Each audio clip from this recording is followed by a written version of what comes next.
સુરતમાં ડ્રગ્સ અને દારૂના વધતા દૂષણ સામે આજે કોંગ્રેસ દ્વારા ભવ્ય મહારેલી કાઢવામાં આવી। ગુજરાત યુથ કોંગ્રેસ, NSUI અને સુરત શહેર કોંગ્રેસના સંયુક્ત આયોજન હેઠળ આ વિરોધ રેલી યોજાઈ। ડ્રગ્સ વિરોધી આ રેલી વનિતા વિશ્રામથી શરૂ થઈ સુરત પોલીસ કમિશનર કચેરી સુધી પહોંચી। રેલીમાં કોંગ્રેસ પાર્ટીના મોટા નેતાઓ, આગેવાનો સાથે NSUI યુથ કોંગ્રેસ અને મોટી સંખ્યામાં કાર્યકર્તાઓ જોડાયા હતા।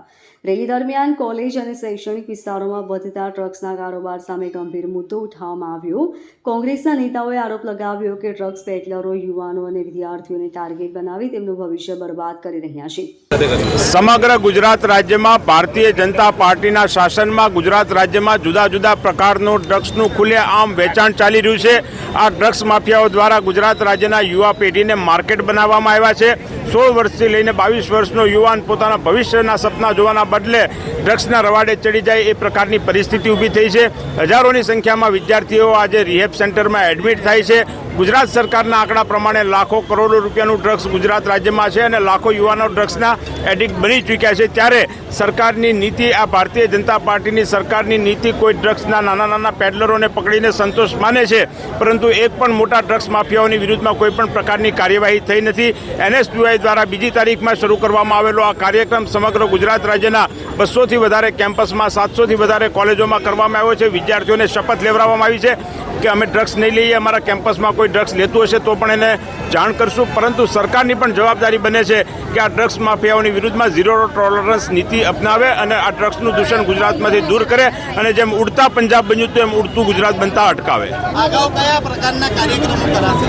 સમગ્ર ગુજરાત રાજ્યના તમામ કોલેજોમાં કાર્યક્રમ કર્યા બાદ, તમામ શહેરોમાં આ પ્રકારની રેલી કર્યા બાદ જરૂર પડશે તો વિધાનસભાનો ઘેરાવ કરવા માટે પણ 50,000 વિદ્યાર્થીઓ અને યુવાનો ભેગા થશે। રેલી ક્યાંથી ક્યાં સુધી જશે?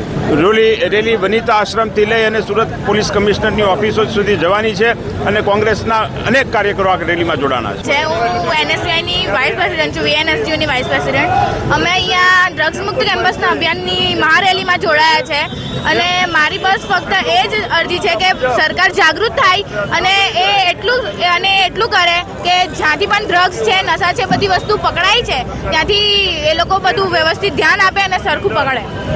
કાયદો અને વ્યવસ્થા બાબતમાં શું કહેશો? કાયદો અને વ્યવસ્થા અગર હું એના વિશે કંઈ કહેવા માંગીશ તો જ્યારે અમને ખબર પડે છે કે ડ્રગ્સ ક્યાંથી મળે છે તો સરકારને અને જે બધા કાર્યકર્તા છે એ લોકોને ખબર કેમ નથી પડતી કે ડ્રગ્સ છે, નશો, બધી વસ્તુઓ ક્યાંથી મળે છે, તો એ બાબતે એ લોકોનો કાયદો બહુ ઢીલો છે। સુરત સહિત સમગ્ર ગુજરાતમાં ડ્રગ્સ અને દારૂના અડ્ડાઓ તાત્કાલિક બંધ કરી કડક કાર્યવાહી કરવામાં આવી। કોંગ્રેસ દ્વારા માંગણી કરવામાં આવી છે કે યુવાધનને નશાની જંજીરમાંથી મુક્ત કરી સ્વસ્થ અને પ્રગતિશીલ સમાજનું નિર્માણ કરવું આજે સમયની માંગ છે। પહેલી વાત તો એ છે કે ગુજરાતમાં કમસે કમ 50% જેટલી પોલીસ તંત્રની દરેક કક્ષાએ ટોપ ટુ બોટમ જગ્યાઓ ખાલી છે।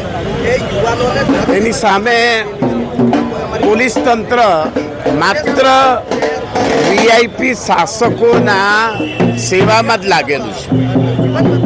આપ જુઓ તો કોઈ બી જગ્યાએ VIP સત્તાધીશોની સેવા એ પોલીસ તંત્રનું કામ છે। સ્વાભાવિક છે, નશાખોરી, ડ્રગ અને આ બધું ગુજરાતમાં ઇતિહાસમાં પહેલી વાર કાબુ બહાર છે, અનકન્ટ્રોલ છે। તો એનો વિરોધ કરવા માટે NSUI અને યુથ કોંગ્રેસે પોલીસ કમિશનર અને રાજ્ય સરકાર સમક્ષ આવેદનપત્ર આપવાનું નક્કી કર્યું છે। આ એનો એક ભાગ છે।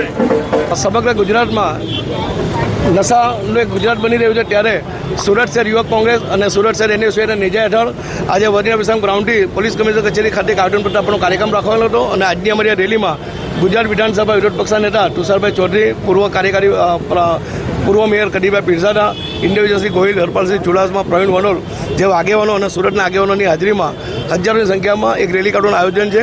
અને જ્યારથી રાજ્યના ગૃહમંત્રી તરીકે હર્ષ સંઘવીએ ચાર્જ લીધો છે ત્યારે સમગ્ર ગુજરાતમાં ખૂણે ખૂણે, ગલીએ ગલીએ દારૂ, જુગાર, MD ખુલ્લામ જે વેચાય છે। કોંગ્રેસ જ્યારે જનતાના હિત માટે રેલી કાઢવાની પરમિશન માગે છે ત્યારે પોલીસ પરમિશન આપતી નથી, તો અમારે શું પોલીસ કમિશનર દારૂ જુગારના અડ્ડાની પરમિશન માગવાની? જનતાના હિત માટે, યુવા પેઢીને બચાવવા માટે જ્યારે રેલી કાઢીએ છીએ, રજૂઆત કરીએ ત્યારે પરમિશન આપવામાં આવતી નથી। એટલે આવનારા દિવસોમાં અમે આ શહેરમાં દારૂ જુગારના અડ્ડાની પરમિશન માગશું એવું અમને લાગે છે। Bureau report LK star news, Surat.